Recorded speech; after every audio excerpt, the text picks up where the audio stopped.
Pada soal latihan E8.5 itu mengenai perhitungan elemen laporan laba rugi dalam sistem inventaris periodik untuk tahun 2021 hingga tahun 2023. Untuk yang tahun 2021, yang pertama kita mencari penjualan bersih terlebih dahulu dengan mengurangi penjualan sebesar 290.000 euro dengan return sebesar 6.000 euro sehingga didapat hasil 284.000 euro.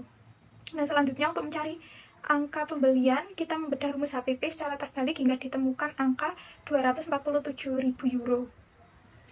Nah, selanjutnya untuk tahun 2022 adalah persediaan awalnya, yaitu diambil dari persediaan akhir tahun sebelumnya, yaitu 32.000 euro. Di sini kita juga mencari HPP terlebih dahulu dengan selisih penjualan bersih dan laba kotor yang menghasilkan 256.000 euro. Nah, yang terakhir untuk tahun 2023 itu kita menemukan penjualan bersih sebesar 400.000 euro yang didapat dari penjumlahan HPP dan laba kotor. Dari sana kita bisa mengetahui bahwa return penjualannya adalah sebesar 10.000. Baik, sini saya akan menjelaskan untuk soal E8.8, khususnya untuk soal A dan B. Yang pertama, di soal A yaitu disuruh menghitung persediaan akhir serta COGS lalu membuat journal entries secara keseluruhan. Yang pertama kita menghitung berapa total unit tersedia. Nah, unit tersedia ini adalah 410 unit, di mana ini total dari 150 tambah 160 ditambah dengan 100 unit pada persediaan awal. Maka hasilnya adalah 410 unit. Kemudian untuk persediaan akhir, yaitu persediaan akhirnya adalah sejumlah 110 unit, dan sini kita diminta menggunakan FIFO atau first in first out pada perhitungan periodik ini. Nah, karena perhitungan first in first out ini, kita menggunakan harga pada pembelian yang terakhir, yaitu pada 20 Januari senilai $7 per unitnya, maka dihasilkan dari 110 unit kali $7 sama dengan $770. Kemudian untuk menghitung COGS atau HPP-nya, itu berasal dari persediaan awal ditambah pembelian dikurangi persediaan akhir. Nah, persediaan awalnya itu adalah senilai $600, di mana didapat dari persediaan awal 100 unit dikali $6 per unitnya. Kemudian ditambah pembelian ini adalah $975. Kemudian dikurangi persediaan akhir senilai $770 yang dihitung dari persediaan akhir yang sebelumnya. Maka dihasilkan hasil sebagai berikut $1.925. Kemudian untuk jurnal entry-nya sebagai berikut dari tanggal 4 Januari hingga 31 Januari. Kemudian yang B diminta untuk menghitung berapa gross profit atau laba kotornya yang didapatkan dari sistem periodik ini. Nah, pertama kita menghitung total penjualannya, yaitu senilai $640 ditambah $1.050 ditambah $900 dihasilkan $2.590. Kemudian untuk COGS-nya $1.925 sesuai yang sudah dihitung pada soal A sebelumnya, sehingga maka didapatkan gross profit atau laba kotornya senilai $665. Selanjutnya soal E8.8, soal C dan D. Yang pertama, pada C itu membuat jurnal. Jadi jurnalnya pada tanggal 4 yaitu account receivable, sales revenue, COGS dan inventory. Di sini sales revenue-nya senilai 640 didapat dari 80 unit dikali $8. Sementara untuk inventory-nya 80 unit dikali $6 yaitu 480.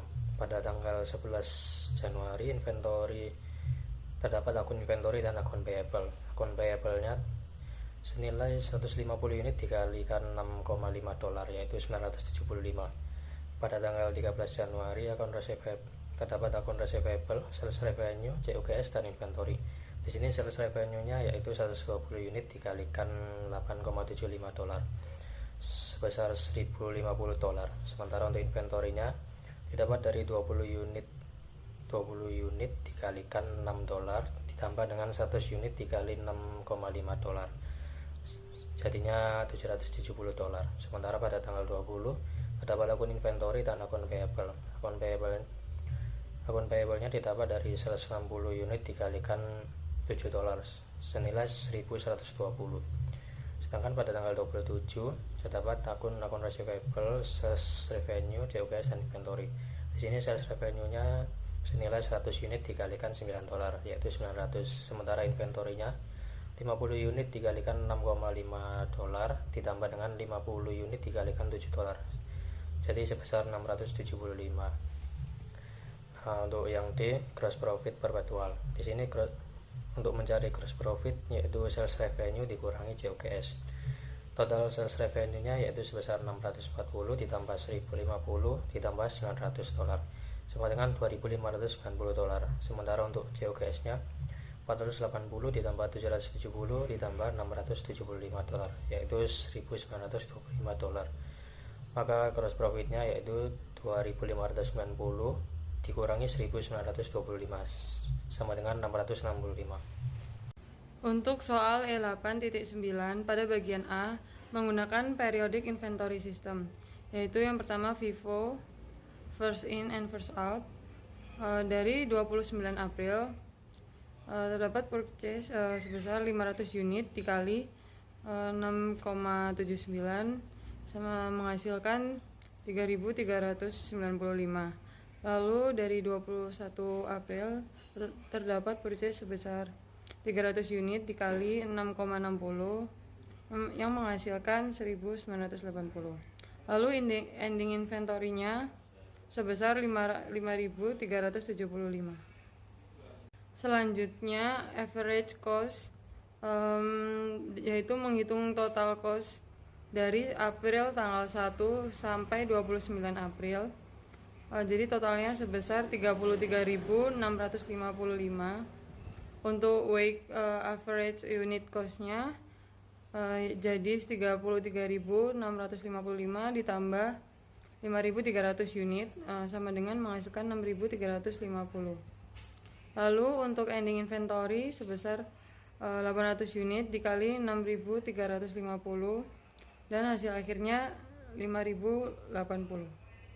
Baik, yang pertama, pada metode FIFO, persediaan akhir berasal dari pembelian terakhir karena barang yang masuk lebih dulu dianggap sudah terjual. Jadi sisa persediaan terdiri dari 500 unit dengan harga $6,79 dengan sebesar $3.395 dengan 300 unit dengan harga $6,60 sebesar $1.980 sehingga total persediaan akhir adalah $5.375. Lalu yang kedua ada rata-rata.